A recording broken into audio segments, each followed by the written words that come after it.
हमारा हरियाणा न्यूज में आपका स्वागत है। तो आज स्वतंत्रता दिवस है। इस पर देशवासियों को जो भी अपने हल्का वासी हैं उनको क्या संदेश देना चाहेंगे सर? सबसे पहले तो मैं सभी देशवासियों को भारत माता की जय बोलता हूं। आज 78वां स्वतंत्र दिवस है। मैं अपनी तरफ से, अपने स्कूल की तरफ से और अपने सभी साथियों की तरफ से देश, प्रदेश और कैथल जिला वासियों को 15 अगस्त की बधाई देता हूं।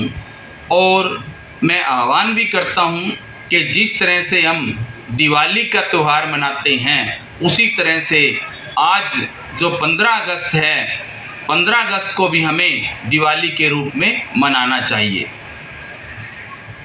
सर, जैसे मालूम है कि आप गरीब बच्चों की और काफ़ी जो बेटियां हैं उनकी काफ़ी हेल्प कर चुके हो, तो इस कड़ी में मतलब कितना और आगे जाना है, कुछ सोचा कभी सर?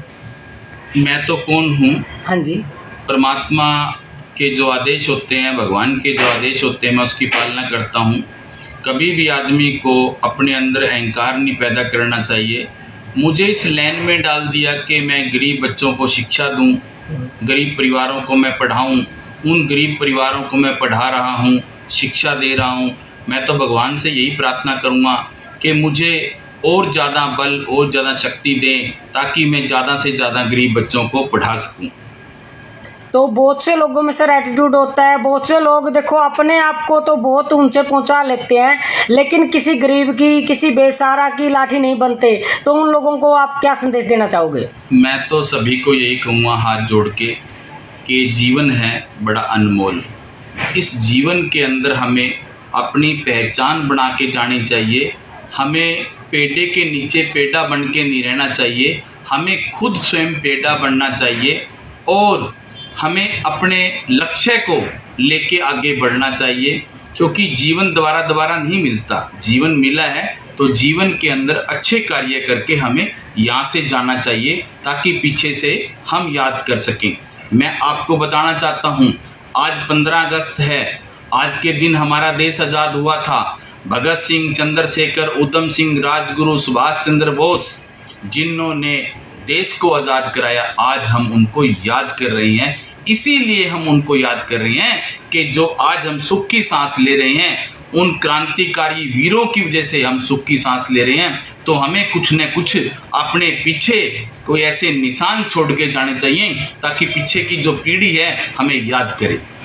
और आप अभिभावकों से व उन बच्चों से क्या संदेश देना चाहोगे जो बच्चे मान लो युवा हो चुके हैं, आगे कुछ अभी भी सोचा नहीं उन्होंने और कुछ न कुछ बचपन की वगैरह की कमियों की वजह से आज वो ठोकरें खा रहे हैं, उनको क्या संदेश देना चाहेंगे सर? मैं तो आपके चैनल के माध्यम से सभी युवा बच्चों को, युवा बेटियों को यही आह्वान करता हूँ कि हमारे माता पिता हमें पढ़ाने के लिए दिन रात मेहनत करते हैं, दिन रात काम करते हैं कि मेरा बेटा, मेरी बेटी पढ़ के आगे बढ़े, मेरा नाम रोशन करे, मेरे परिवार का नाम रोशन करे।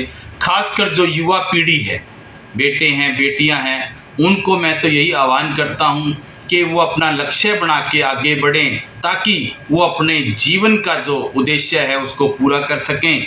और खासकर मैं युवाओं से यही आह्वान करता हूं कि जो नशे की लत है उससे दूर रहें। नशा जीवन को बर्बाद कर देता है, पीढ़ियों को बर्बाद कर देता है। हमें कोई भी ऐसी लत नहीं लगानी चाहिए जिस लत से हमारे माँ बाप को सर नीचा करना पड़े और हमारा जीवन खराब हो। तो मैं युवाओं को यही आज 15 अगस्त के दिन संदेश देता हूँ, आह्वान करता हूँ कि वो आगे बढ़ें और अपने लक्ष्य को प्राप्त करें। तो जैसे आप स्कूल चलाते हो, मूनलाइट पब्लिक स्कूल, तो इसमें सर संस्कार दिए जाते हैं पढ़ाई के साथ साथ। तो इस बारे में जो लोगों की भ्रमित है कि खाली स्कूल में एजुकेशन या इंग्लिश पढ़ के ऐसे बच्चों का भविष्य बन जाएगा, तो आपने अलग शहर में जो है वो क्या ऐसी सेवा दी है जिससे बच्चों का जो पूरा विकास है, कहीं पूरा विकास हो सकता है? जी, आपकी जानकारी के लिए बताता हूँ। हाँ जी। स्कूल होता है, चाहे स्कूल बड़ा हो या छोटा हो। हाँ जी, हाँ जी। आज भारत देश के अंदर हाँ जी, ज़्यादातर हाँ जी, IAS IPS जो हैं वो ज़्यादातर छोटे मीडियम स्कूलों से निकले हुए हैं। हाँ जी, हाँ जी। क्योंकि जो छोटा स्कूल है, मीडियम स्कूल है, वो बच्चे को संस्कार देता है। स्कूल सभी संस्कार देते हैं, हाँ जी, बट जितना ज़्यादा छोटा स्कूल होगा उतने ज़्यादा उस स्कूल के अंदर संस्कार मिलेंगे, उतनी ज़्यादा उसको नैतिकता के बारे में पढ़ाया जाएगा। हमने देखा है सर, हमारे सामने की बात है, कुछ बच्चे अब हिंदी ही नहीं बोल पाते जो इंग्लिश मीडियम स्कूलों में पढ़ते हैं, तो उनकी हिंदी काफ़ी वीक हो चुकी है और वो कई बार हिंदी के पेपर में रह भी जाते हैं। तो ये तो हमने भी देखा है कि जो इंग्लिश मीडियम पे ज़्यादा ध्यान दे रहे हैं उनके बच्चों का कहीं ना कहीं हिंदी में बुरा हाल है। हमारी जो मातृभाषा है वो हिंदी है। हाँ जी। हमें अपनी भाषा को भूलना नहीं चाहिए। इसके साथ साथ आज दो देश दुनिया के अंदर इंग्लिश, अंग्रेजी जिसे हम बोलते हैं, ये भाषा भी बहुत ही ज़रूरी है, क्योंकि जिस बच्चे को इंग्लिश नहीं आती वो कैसे कामयाब होगा बाहर जाके। हमें इंग्लिश का भी उतना ही ध्यान करना चाहिए, लेकिन जो हमारी मातृभाषा है हिंदी, उसको हमें भूलना नहीं चाहिए। हिंदी का हमें ज़्यादा ज्ञान होना चाहिए, क्योंकि हम हिंदुस्तान से हैं, हम भारत से हैं। हमारी जो पुश्तैनी भाषा है वो हिंदी है। तो बहुत बहुत खुशी हुई सर आपसे मिलकर। हमारा हरियाणा चैनल जो प्रोग्राम है, जो डिबेट है, वो कराता रहता है और अच्छे अच्छे लोगों से मिलता रहता है। तो आपसे मिलकर बहुत खुशी हुई। चैनल पर बने रहने के लिए आपका बहुत बहुत धन्यवाद। आपका बहुत बहुत धन्यवाद। जय हिंद, जय भारत।